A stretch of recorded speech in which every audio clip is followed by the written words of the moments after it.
You have located fuck's sake.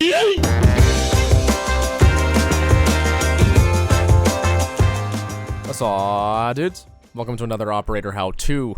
Today we're going to take a look at Hibana, Team Rainbow's resident anime thought. And before anybody asks, no, I haven't seen this show. I know it's produced by Trigger, and that means I'm supposed to give a fuck, or something. This is the same company that tried to make a show about doing doggy style and Gundams serious. What is that? Which... And while we're on the topic of anime fan service, we're going to talk about a character named Hibana in another anime. Hibana in Fire Force sucks. She is the worst girl in the show by far. Maki is clearly the best one. She will go to the gym with you and rack her weights. Okay, Hibana will just get her E-boy orbiters to do it for her. Whack! Whack as fuck, bro. Okay, and I don't care that Hibana knows 7 languages.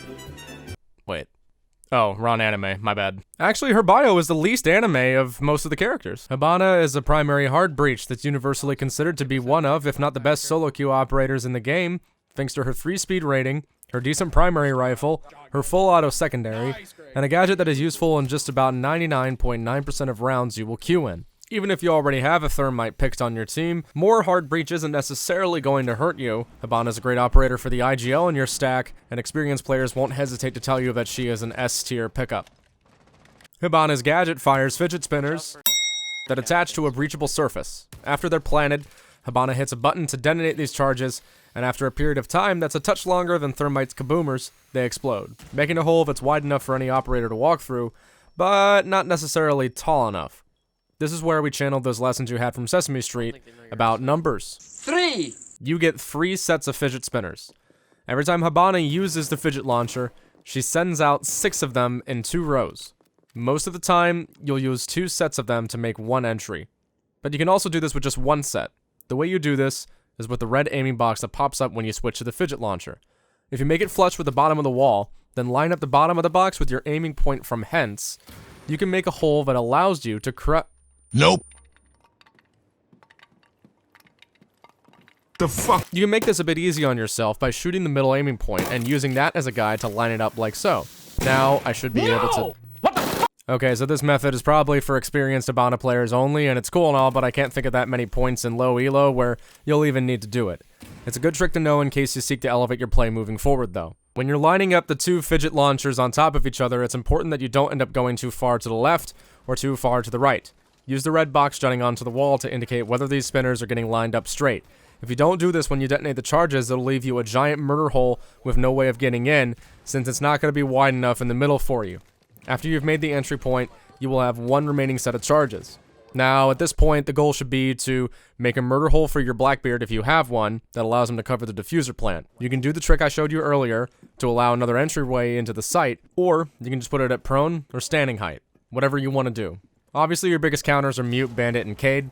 Hibana is a lot easier to trick than Thermite, simply because the launcher makes a much louder noise, but also these pellets take a little bit longer to detonate than Thermite's charges. Still, Hibana is a useful alternative to Thermite on sites that are hatch-dependent, like the basement on Oregon. The thing is, you can't just use 1 fidget spinner on a hatch anymore. You need to make sure that all 6 of them are on it. Otherwise, it's not going to work. The most prevalent counter to this is Cade and Mute. Countering the Mutes is a little easier for Hibana, though. Most of the time, you can get away with blowing up one of the fidget spinners if you edge it just a little bit out of the Mute jammer's range.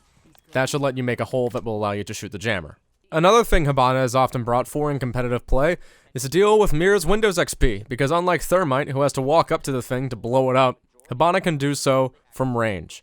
In the penthouse on Coastline, Hibana's job will usually be to deal with the Mira windows, then watch the cross from theater, while Thermite opens the VIP wall. This is probably the only site I can think of where Thermite would even be used on Coastline anyway.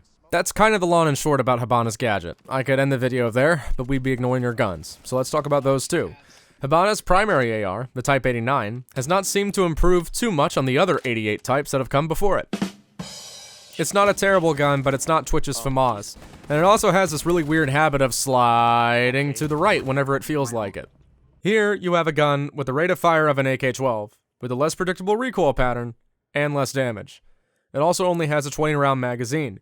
This was done obviously to keep her from being an insta-lock Ash with utility to do it all, Christian McCaffrey 99 overall Madden rating operator, but it curbs her fragging potential just a touch enough to keep her from being an entry frag powerhouse. Not like you should be entry fragging with her anyway.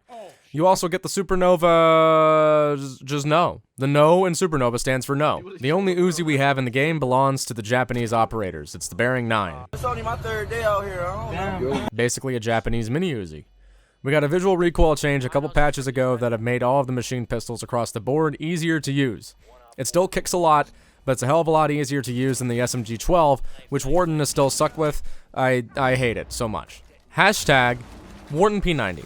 Hashtag Warden P90. Hibana and Echo also get access to one of my favorite handguns in the game, but everyone is going to ask you, why are you using that? You should use the Bearing 9. So, good luck. As far as barrel attaches for all these guns go, you're probably better off with the flash hider on Hibana. Some people tell me to run compensator on the Bearing 9 to reduce the horizontal sway. This thing just has too much freaking kick. I also use flash hider on it, but do what you want. Hibana is a very strong operator, but she's also not an operator that I would exactly recommend to newer players. I think that her gadget is easier to screw up than making a really big fucking hole, plus her weapons are a little bit more difficult to use than thermites. Perhaps the point about the weapons shouldn't be that much overstated, because they're not busted by any means. In the hands of patient players, they can rack up some frags. With the AK-12, you can get away with body shots though, because the DPS on that gun is extremely high. I would advise you to go for headshots, and not much else with the Type 89. I'd advise you to always go for headshots actually. But my point is that the Type 89 will not forgive you for whiffing as easily as other primary auto rifles. Hey, I see her. This is Valkyrie. This is the story of a girl. Try the river and drown the whole world. And while she looks so sad and lonely. Emptying that small magazine also makes Hibana pull the flappy bit on the right side, which makes your reload considerably longer. So pace your shots and reload a lot. If you have to get rid of a barricade, try to use your Bearing 9 for that first, because you'll probably have an easier chance of getting all of that in one mag. Again, Hibana's job isn't to entry frag, so I don't really see the point in going for a close range loadout mixing the hollow and the angled grip. Peck away at the bad guys from long range with your ACOG. Generally speaking, when I'm playing hard breachers, my job consists of droning my entry fraggers in, getting to the site, and planting the bomb. You'll notice in competitive play that for the most part, the hard breacher is also the diffuser guy. That's no accident. Generally speaking, the support players will back you up while getting the plant down. Afterwards, your job is to guard the diffuser. And really, when you do get the diffuser down, your chances of winning the round have gone up significantly. So Hibana's job is to drone her teammates in, open up the site, plant the bomb, and hold the angle afterwards. That's why I usually run foregrip and ACOG, because 9 times out of 10, I'm already aiming down my sights. Why would you peek that? The breaching charges aren't useless, but I do like to use flash grenades to give myself a little bit more delay after the diffuser has gone down. So just don't lose your way! And that's all you need to know about Hibana. Baka. He's pushing your window. Y'all probably know I'm a caffeine addict, and this Hibana coffee mug is the perfect way for me to indulge. I got it from fanfitgaming. They're microwave and dishwasher safe, with designs featuring some of your favorite Rainbow Six Siege operators. They've also updated the pins collection, and they've added this really cool multicolored LED light. If you're interested in anything from the fanfitgaming store, check out the affiliate link in the description below. If this video raised your IQ, be sure to share it with your friends to raise theirs. Coming up next is how to play Doomer Hard Breach. Thanks for watching. Deuces.